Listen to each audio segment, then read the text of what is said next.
Oh, great. Thanks a lot. I'll see you, Fonzie. Chicken salad, whites only. Did you ever wonder what strange little secrets hid behind the laughter of Happy Days? For so many families in the 70s, this sitcom wasn't just TV. It was a nightly ritual, shaping how we laughed, dressed, and even dreamed. But beneath that easy nostalgia, what odd truths have we all overlooked? When Happy Days first aired, no one could have imagined the show would add a phrase to the English language. In the 5th season, Fonzie strapped on a pair of water skis and literally jumped over a shark in an episode that was meant to keep viewers excited.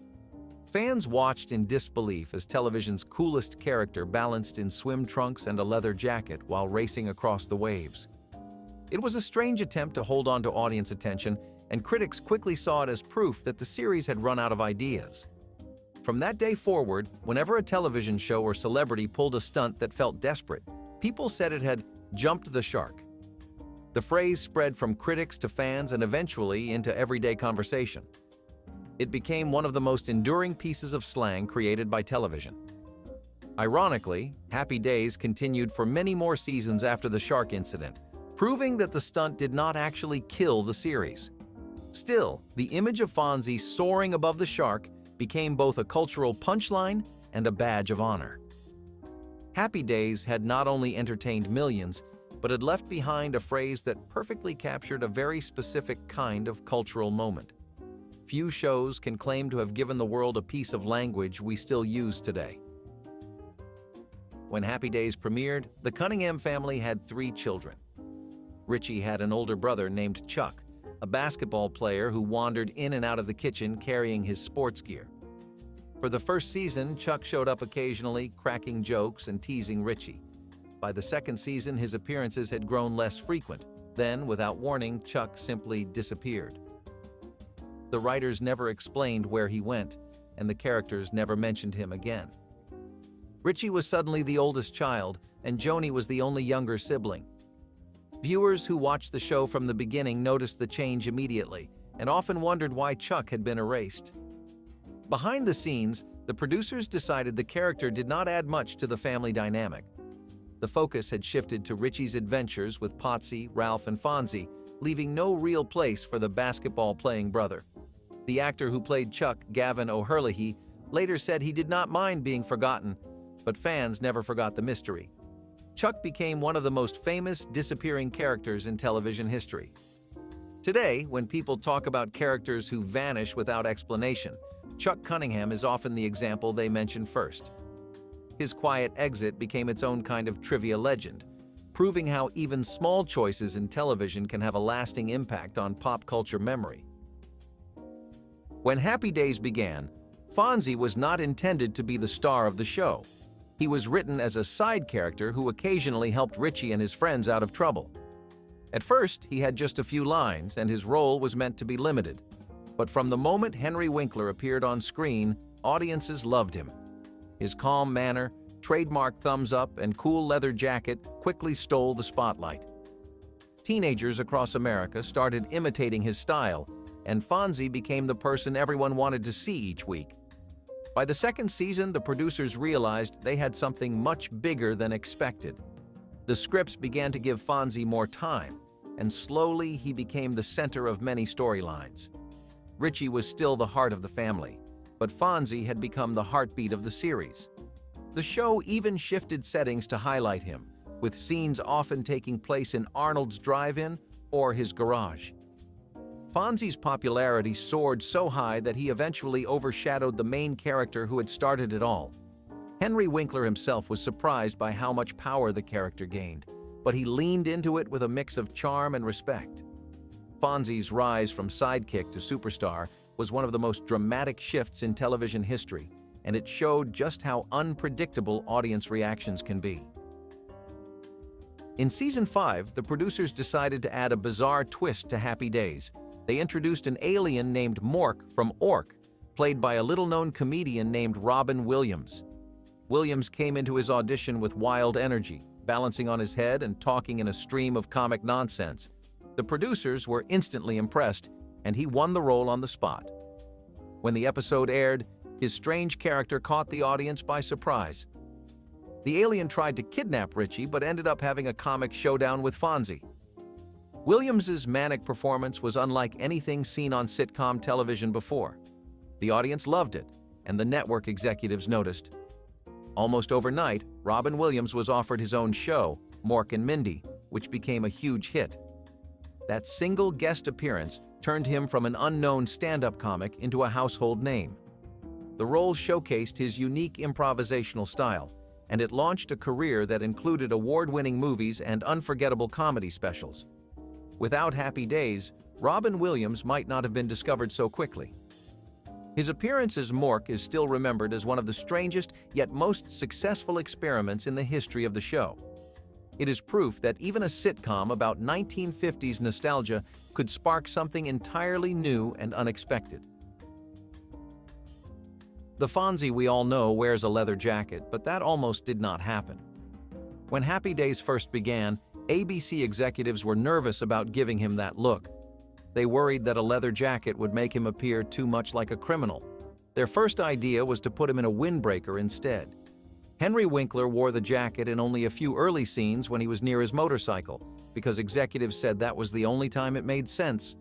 But Gary Marshall, the creator of the show, knew the leather jacket was essential. He argued that the character of Fonzie was supposed to be a rebel, and nothing said cool like leather. After some back and forth, the network finally gave in. Once Winkler was allowed to wear the jacket in every scene, it became his signature. The jacket itself eventually became so iconic that it was donated to the Smithsonian Institution, where it remains a piece of American pop culture history. The leather jacket fight shows just how small creative decisions can shape the image of an entire show. If the executives had gotten their way, Fonzie might never have become the symbol of cool that he is today. Happy Days was not originally pitched as its own series. Instead, it began as a one-episode segment on the anthology show Love, American Style in 1972. That segment featured Richie Cunningham, his family, and his friends hanging out in the 1950s. ABC initially passed on turning it into a full series, but 2 years later, after the success of movies like American Graffiti, the network realized audiences loved nostalgia for the 1950s. They returned to the idea, dusted off the pilot, and gave Happy Days a proper slot. Many of the actors were recast, but the basic concept remained the same: a warm look at family and teenage life in a simpler time. What started as a small experiment became one of the longest-running sitcoms of the 1970s and 1980s. The show's spin-off origin is often forgotten, but it is a reminder of how unpredictable television can be. A throwaway segment on an anthology series ended up launching one of the most successful sitcoms ever, and it gave ABC one of its biggest hits of all time. Happy Days became famous for its catchphrases, and "sit on it" was one of the biggest. The phrase was used as a playful insult, something the characters could toss at each other without being truly mean. At first, Henry Winkler did not want to say it. He thought it sounded rude and out of character for Fonzie, who prided himself on being cool but respectful. The writers pushed, and eventually Winkler gave it a try. To his surprise, the audience laughed and loved it. Soon, "sit on it" was one of the most repeated lines on the show. Fans quoted it in schoolyards, and it became a kind of inside joke for anyone who watched Happy Days. Winkler later admitted he was glad he gave in, because the phrase helped define the playful tone of the series. The fact that something so small could become so huge shows the power of a sitcom catchphrase. Decades later, people still remember "sit on it" alongside Fonzie's "aye." It became another way Happy Days carved itself into American culture. At the start, Ron Howard was the lead of Happy Days. As Richie Cunningham, he was the wholesome heart of the show. But as Fonzie's popularity skyrocketed, Howard began to worry. The writers were giving Fonzie more and more of the spotlight, and Richie seemed to be fading into the background. Howard feared he would become little more than a sidekick on a show that was supposed to revolve around him. Behind the scenes, he voiced his concerns and even considered leaving. Gary Marshall reassured him that Richie would always remain central, and many episodes were written to highlight his role in the family and at school. Still, Howard admitted later that he sometimes felt overshadowed. In the end, he stayed with the series for several years before leaving to pursue directing. His career as a filmmaker eventually became even more successful than his acting days. The struggle shows how unpredictable fame can be, and how even beloved actors can feel sidelined by a surprise breakout star. The quiet tension between Richie and Fonzie's roles shaped the direction of the show and added a behind-the-scenes drama few viewers ever saw. When Happy Days first aired, its opening theme was not the one we remember today. Instead, the show used Bill Haley's "Rock Around the Clock," a song that had defined rock and roll in the 1950s. For the first 2 seasons, that song played over the opening credits. But by season 3, the producers wanted something unique to the show. They introduced a new theme song simply called Happy Days. The upbeat jingle, with its cheerful lyrics and sing-along style, quickly became inseparable from the series itself. Fans began to associate the phrase Happy Days not just with the show, but with the feeling of nostalgia it brought. The new song gave the series its own identity instead of leaning on an old hit. Over time, the jingle became one of the most recognizable television theme songs ever written. Even people who never watched the show can often hum the tune. The shift from Rock Around the Clock to Happy Days is a small detail, but it transformed the way viewers remembered the show. Sometimes the right piece of music can change everything. Happy Days was so popular that ABC decided to bring it into Saturday morning cartoons. In 1980, they launched The Fonz and the Happy Days Gang. The animated series featured Fonzie, Richie, and Ralph traveling through time with a dog named Mr. Cool and a female companion from the future. Each week, the gang landed in a different historical era, from ancient Egypt to the Old West, and had to find their way home. The concept was wild, mixing science fiction with sitcom characters. The show only lasted 2 seasons, but it left an impression on fans who grew up watching cartoons on weekend mornings. It was part of a wave of animated spin-offs that included shows like Laverne and Shirley and the Army, and even Mork and Mindy. While it never reached the heights of the live-action series, the cartoon proved just how much Happy Days had permeated culture. The fact that viewers accepted Fonzie as both a cool biker in Milwaukee and a time traveler in ancient Rome shows how versatile the character had become. The spin-off may be forgotten today, but it is one more piece of the long legacy Happy Days left behind. Fonzie looked fearless on his motorcycle, but behind the scenes it was a different story. Henry Winkler admitted later that he never really mastered riding. He struggled with the clutch and balance, making it risky to use the bike during filming. The production team realized early on that letting him ride for real could end in disaster. Instead, they often had crew members push the bike into the frame while Winkler pretended to rev the engine. The audience never knew the difference because the camera work and Winkler's cool attitude sold the illusion. In scenes where the bike was supposed to roar off, editors cut the shot before anything dangerous could happen. On rare occasions when Winkler did ride, he kept it short and simple. The motorcycle became one of Fonzie's trademarks, but the truth was that it was more of a prop than a vehicle. Fans assumed he was the best rider in Milwaukee, but the reality was that Winkler's charm carried the image more than his driving skills. It is a perfect example of how television magic can transform awkward reality into iconic cool. The leather jacket, the thumbs up, and the bike all worked together, even if the bike itself was mostly standing still. The Cunningham family would not have been complete without Howard and Marion, but those roles almost went to other actors. In fact, both Marion Ross and Tom Bosley were cast only days before production began. The first choices for the roles either turned them down or were unavailable. Gary Marshall scrambled to fill the parts, knowing that the parents had to be believable anchors for the family. Marion Ross had been acting for years but had not yet found a breakout role. Bosley was better known on Broadway than on television. When the two came in for auditions, their chemistry was immediate. They looked and felt like a real married couple, balancing each other's personalities. Once cameras rolled, audiences instantly believed them as Richie's parents. Their late casting turned out to be one of the best decisions the show ever made. Ross and Bosley brought warmth and authority, grounding the show's wild teenage antics in the safety of home life. Without them, Happy Days might have felt too chaotic. With them, it became a series that appealed to both kids and parents. It is funny to think that two last-minute choices ended up shaping so much of what people loved about the show. When the very first version of Happy Days was filmed, there was no laugh track. Gary Marshall wanted the show to feel more natural, like a drama with comic moments rather than a joke-driven sitcom. But when ABC executives screened the pilot, they worried it did not feel funny enough. At the time, nearly every sitcom used either a live audience or canned laughter. It was considered essential to guide viewers at home. So ABC insisted on adding a laugh track to Happy Days before airing it. Once the show became a series, they stuck with it, blending canned laughs with live studio reactions. While some critics disliked laugh tracks, audiences accepted it as part of the rhythm of sitcoms. The absence of laughter in the original pilot is almost unthinkable today, given how much we associate Happy Days with crowd reactions. The change showed how network influence could override creative instincts, but it also helped the show succeed in its time slot. In the end, the laughter did not hurt.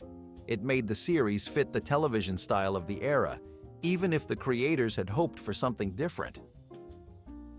Filming Happy Days in front of a live audience gave the show its energy, but it also created unexpected challenges. Whenever Fonzie walked into a scene, the crowd often erupted in cheers and applause. Sometimes the reaction was so loud and lasted so long that the actors could not deliver their lines. Ron Howard and the others had to stand frozen, waiting for the noise to die down. Henry Winkler later said it was flattering, but also difficult. Timing a joke became impossible when the audience drowned out half the dialogue. The writers had to adjust scripts, leaving space for the inevitable roar whenever Fonzie appeared. In extreme cases, entire takes were ruined and had to be redone.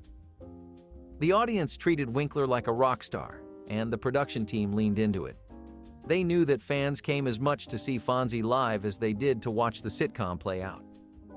The pauses eventually became part of the rhythm of the show, almost like an extra character. It was proof of just how massive Fonzie's popularity had become during the height of the series.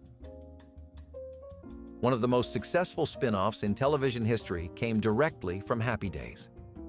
Laverne DeFazio and Shirley Feeney first appeared as Fonzie's dates in a 1975 episode. The two factory workers had big personalities and instantly clicked with the audience. Penny Marshall and Cindy Williams played the roles with such charm that viewers wanted more. ABC saw the potential and quickly ordered a spin-off. Laverne and Shirley premiered in 1976 and became an instant hit. The show followed the two friends as they navigated work, love, and friendship in Milwaukee. At its peak, it even outperformed Happy Days in ratings. The connection between the shows remained strong, with occasional crossover episodes and shared characters. What started as a one-time gag appearance turned into a cultural phenomenon. Without Happy Days, there would have been no Laverne and Shirley, and television history would have looked very different. The success of the spin-off proved that Happy Days was not just a hit series, but a launchpad for a whole universe of characters. Potsy was not a random name dreamed up in a writer's room. Gary Marshall actually borrowed it from his own past. Growing up in the Bronx, Marshall had a friend with the nickname Potsy.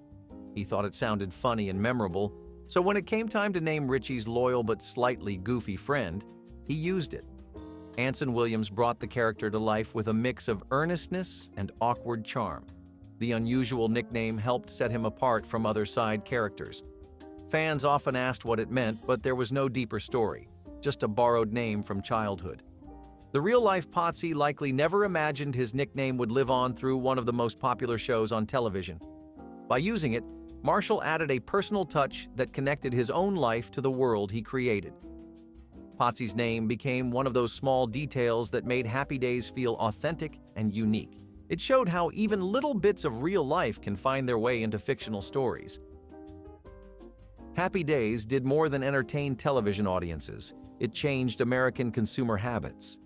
The show's constant use of jukeboxes, especially at Arnold's Drive-In, reminded people of the excitement of 1950s diners. As the series grew in popularity, Real restaurants noticed customers wanted that same experience. Sales of jukeboxes spiked in the mid-1970s, with companies reporting renewed interest in the machines. Diners began installing them not only as entertainment, but as nostalgic decorations. Families who had lived through the 1950s felt a wave of memory, while younger viewers got a taste of an era they had never experienced. The Happy Days effect even extended to pinball machines and retro-style booths. Nostalgia marketing had existed before, but Happy Days supercharged it. A simple sitcom sparked a nationwide trend of diners trying to recapture the look and feel of the past. It is one of the clearest examples of television influencing real-world culture and consumer behavior. Happy Days made its cast so popular that some of them tried their hand at music. Anson Williams, who played Potsy, released singles during the height of the show. One of his songs, Deeply, even made its way onto the charts. Donnie Most, who played Ralph Malph, also pursued a singing career. Their fame from the show gave them opportunities that might not have existed otherwise. The producers even worked music into some episodes, with characters singing in talent shows or at school dances. While none of the actors became major recording stars, the records were part of the larger Happy Days craze. Fans bought them as souvenirs of their favorite show. The blend of television and music was not unusual for the era. Other sitcom stars also tried crossing over into records. Still, it is a reminder of how powerful the Happy Days brand was. It launched not only spin-offs and merchandise, but even real music careers, however brief. Behind the cheerful sets of Happy Days, the studio space was put to very practical use. Underneath the Cunningham living room and Arnold's drive-in was a basement that viewers never saw. That hidden space was filled with props and furniture from other ABC shows. Chairs, lamps, and even costumes from different productions were stored there to save money. Occasionally, those same items would be repurposed and appear on screen. If you looked closely, you might notice the same couch turning up on multiple shows. Cast members joked about wandering down into the basement during breaks, amazed at the random collection of television history gathering dust. For ABC, it was a cost-cutting measure, but for the actors, it was like walking into a secret museum. Few viewers ever knew that beneath the Cunningham home was a warehouse of sitcom leftovers. It is one of those hidden details that make television production as fascinating as the shows themselves.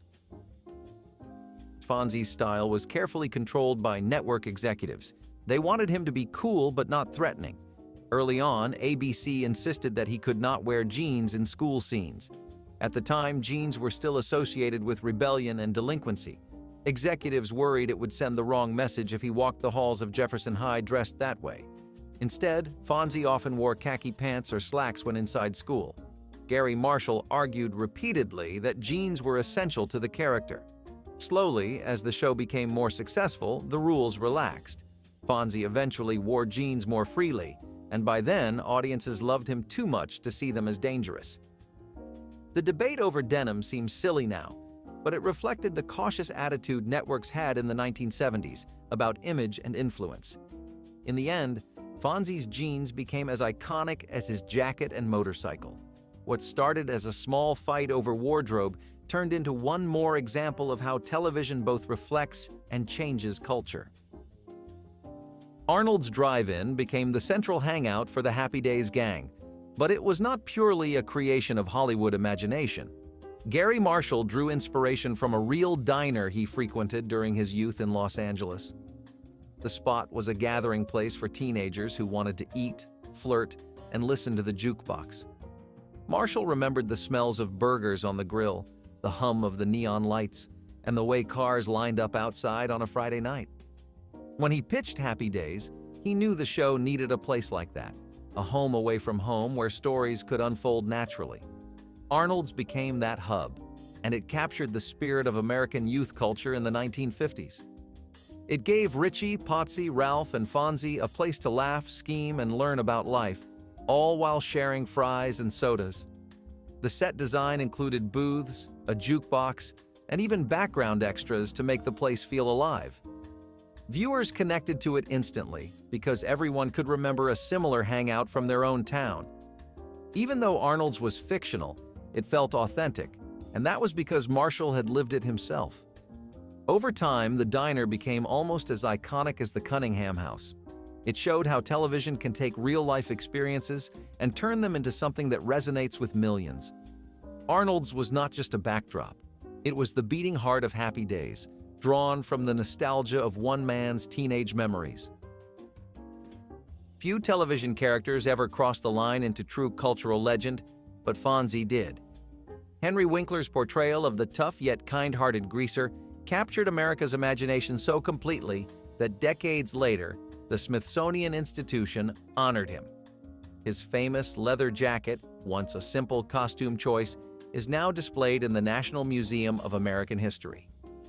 That placement put Fonzie alongside presidents, astronauts, and cultural icons, cementing his role in shaping American identity. The jacket itself tells a story. At first, network executives resisted the idea of letting him wear it, thinking it looked too rough. But Gary Marshall fought for it, and it quickly became inseparable from the character. Over time, the jacket symbolized more than rebellion. It symbolized loyalty, friendship, and coolness on your own terms. When the Smithsonian declared Fonzie one of television's coolest characters, it was more than nostalgia. It was an acknowledgement that television shapes culture as much as politics or science does. For fans who grew up with Happy Days, seeing the jacket preserved was like seeing a piece of their own childhood enshrined. Fonzie had gone from a small supporting role to a character who defined a generation.